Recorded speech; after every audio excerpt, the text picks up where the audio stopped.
সিঁদুরের সাফল্য, জাতীয় পতাকা নিয়ে বাঁকুড়ায় উচ্ছ্বাস। রাতভর পাকিস্তানের আকাশে ঢুকে একের পর এক জঙ্গি ঘাঁটি নিকেশ করেছে অপারেশন সিঁদুর। পাকিস্তানকে কড়া জবাব দিয়েছে ভারতীয় সেনার অপারেশন সিঁদুর। সিঁদুরের সাফল্য উচ্ছ্বসিত ভারতবর্ষের মানুষ। সেই সাফল্যের উচ্ছ্বাস আছড়ে পড়ল বাঁকুড়া শহরে। বুধবার সকালে বাঁকুড়া শহরের দোলতলায় ভারতের জাতীয় পতাকা নিয়ে বাজি ফাটিয়ে প্রবল উচ্ছ্বাস বাঁকুড়াবাসীর। পেহেলগামের বদলা ভারতের।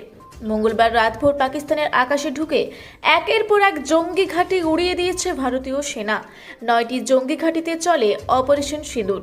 পাকিস্তানকে কড়া জবাব দিয়েছে ভারতীয় সেনাবাহিনী। অপারেশন সিঁদুরের সাফল্যে উচ্ছ্বসিত ভারতবর্ষের মানুষ। সেই সাফল্যের উচ্ছ্বাস আছড়ে পড়ল বাঁকুড়া শহরেও।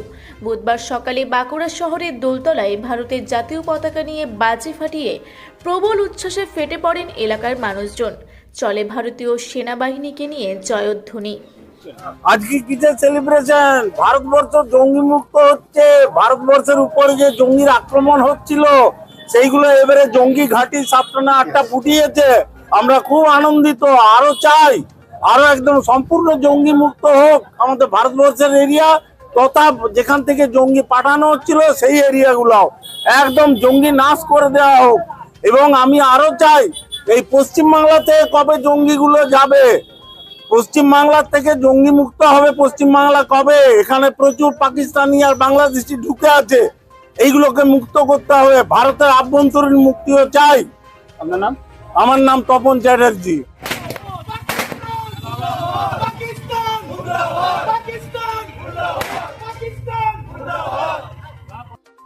বাঁকুড়া থেকে দেবনাথ মোদকের রিপোর্ট, রূপসী বাংলা মিডিয়া।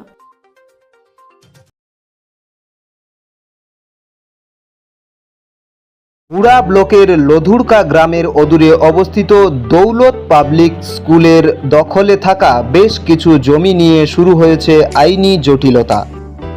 1197 দাগের যে বেলাবহল মৌজা এবং 2239 দাগের যে লধুরকা মৌজা, এই দুটো জমি আপনারা প্লিজ কেউ কিনবেন না, কারণ আপনারা বিপদে পড়তে পারেন, আইনি একটা লড়াইতে পড়ে যেতে পারেন। জমিটা একদম ডিসপিউটেড, ফলে একটু সাবধানে থাকবেন।